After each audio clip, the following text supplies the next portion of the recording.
তারপরে বলার পর আমি বলছি আমি তোমরা কি চাও, আমি বলেছি যে তোমরা কি চাও, হাতে পায়ে ধরেছি। তো ওরা আমাকে কিছু আমার কথা বলছে শুনছে না। আমি বলছি আমার হাজব্যান্ডকে ফোন করে জানাবো। আমি ফোনটা নিয়েছি হাতে, ফোনটা আমার থেকে কেড়ে নিয়েছে। কেড়ে নিয়ে আমার মুখ ফুক বেঁধে আমার কাছে এরকম উন্না ফুন্না পড়েছিল, ওইসব দিয়ে মুখ ফুক বেঁধে আমার সাথে ওরকম 5 জন মিলে ওরকম করেছে, খারাপ কাজ, রেপ করেছে স্যার আমাকে। ওদের নাম কি? একজনের নাম গোলাম, একজনের নাম আব্দুল, একজনের নাম চুটকি, আর একজনের নাম হচ্ছে মন্টু, আর একজন ছিল ওর মধ্যে রাজ। আচ্ছা, এটা সবাইকে আপনার পাড়ার লোকই? হ্যাঁ, এটা আমার পাড়ার লোকই। নবদ্বীপে এক গৃহবধূর শ্লীলতাহানির অভিযোগ 5 জনের বিরুদ্ধে। নদিয়ার নবদ্বীপের 16 নম্বর ওয়ার্ডের রেল ঘুমটির ঘটনা। অভিযোগ গত 2 তারিখ রাত 12টা নাগাদ নবদ্বীপের 16 নম্বর ওয়ার্ডের এক গৃহবধূর বাড়িতে তার নিজের 1.5 বছরের বাচ্চাকে নিয়ে ঘুমিয়েছিলেন। সেই সময় হঠাৎ ওই পাড়ারই কয়েকজন যুবক ঘরে ঢুকে সেই মহিলার শ্লীলতাহানি করে বলে অভিযোগ। জানা যায় ওই এলাকায় পাড়ার মধ্যেই দিনে রাতে চলে জুয়া খেলার আড্ডা। সেখানে বিভিন্ন অসামাজিক কাজকর্ম করেন ওই অভিযুক্তরা। প্রতিবেশীরা জানায় দিনে দুপুরে এখানে এই রকম জুয়ার আসর বসে, মদের আসর বসে। আমাদের ঘরেও মেয়ে বউ আছে। এই ঘটনায় অভিযুক্তদের শাস্তি হোক আমরা চাই। পুরো ঘটনায় শ্লীলতাহানির অভিযোগ দায়ের হয়েছে নবদ্বীপ থানায়। আমার সাথে 2 তারিখ রাত 1টা নাগাদ আমার বাড়িতে 5 জন ছেলে আসে। তারা আমার পাড়ারই ছেলে, তাদেরকে দাদা দাদা বলে ডাকি, তাদেরকে আমি চিনি। তারা এসে আমাকে বলছে দরজাটা খোলো। তো আমি জানি পাড়ার ছেলে বলে হয়তো কোনো দরকার বা কিছু, দরজাটা খুলেছি। দরজা খোলার সঙ্গে সঙ্গে তাদের মধ্যে 2 জন আমাকে প্রথমে আমার হাত চেপে ধরে অ্যাটাক করে আমাকে। তারপর ঘরে আমার বাচ্চা এখানে শুয়েছিল, শোয়ার সময় তখন ওকে ওর মুখের মধ্যে রুমাল গুঁজে দেয়। রুমাল গুঁজে আমাকে ডাইরেক্ট বলছে বাচ্চাটাকে রেলে ফেলে দেবো, আমরা যেটা করবো সেটা আমাদের সঙ্গে করতে দিতে হবে।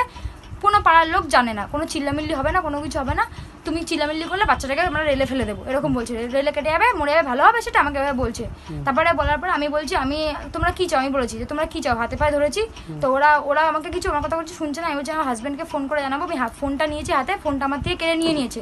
কেড়ে নিয়ে আমার মুখ ফুক বেঁধে আমার কাছে এরকম উন্না ফুন্না পড়েছিল, ওইসব দিয়ে মুখ ফুক বেঁধে আমার সাথে ওরকম 5 জন মিলে ওরকম করেছে, খারাপ কাজ, রেপ করেছে স্যার আমাকে। আচ্ছা, তারপর আপনার থানায় কমপ্লেন করেছেন? হ্যাঁ, থানায় কমপ্লেন করেছি। আজকে 4 দিন হয় থানার কমপ্লেন আমি দিয়েছি, কিন্তু থানা থেকে কোনো অ্যাকশন না। আমি 2বার করে ফোন করেছি, আমাকে শুধু বলছে দেখা করতে গিয়ে আমি যাচ্ছি। আমাকে বেলা 11টার সময় গেলে আমাকে পুরো 4টে-5টা বাড়িতে আসতে হচ্ছে বাচ্চাটাকে নিয়ে। হ্যাঁ, আমার কোনো অ্যাকশন হচ্ছে না, কোনো কিছু না। তারা এখানে ঘুরে বেড়াচ্ছে, তারা আমাকে মানে কন্টিনিউ ফোন করে থ্রেট দিচ্ছে যে আমার বাচ্চাকে খুন করবে, আমার হাজব্যান্ডকে মারবে, সাথে আমাকেও মারবে, এই কেসটা তুলে নিতে। কিন্তু আমি এই কেস তুলবো না, আমি এটার বিচার চাই। যারা ছিল তাদের আপনি চেনেন? হ্যাঁ, আমি চিনি তাদের। তাদের নাম কি? একজনের নাম গোলাম, একজনের নাম আব্দুল, একজনের নাম চুটকি, আর একজনের নাম হচ্ছে মন্টু, আর একজন ছিল ওর মধ্যে রাজ। আচ্ছা, এটা সবাইকে আপনার পাড়ার লোকই? হ্যাঁ, এটা আমার পাড়ার লোকই। আচ্ছা, আপনাদের বাড়ির পেছনে কি কোনো বাজে আড্ডা হয়? হ্যাঁ, আমার বাড়ির পেছনে হচ্ছে জুয়া খেলা হয়।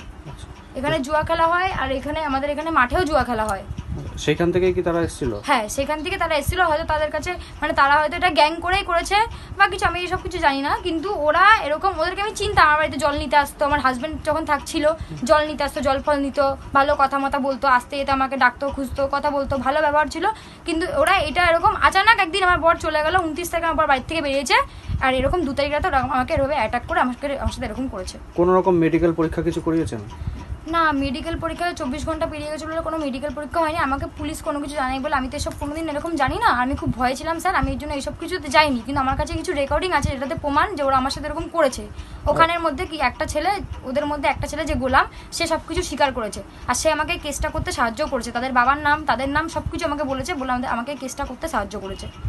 আচ্ছা, সেক্ষেত্রে ওই আপনার ফ্যামিলিতে কতজন থাকেন আপনারা? আমি, আমার হাজব্যান্ড, আমার মেয়ে, আর আমার শাশুড়ি আছে, আমার দেওর আছে, সবাই আছে, কিন্তু ওরা আমার সাথে থাকে না। আমরা এখানে একাই থাকি। মেয়ের বয়স কিরকম? আমার মেয়ের বয়স 1 বছর 6 মাস। আচ্ছা, ঠিক আছে।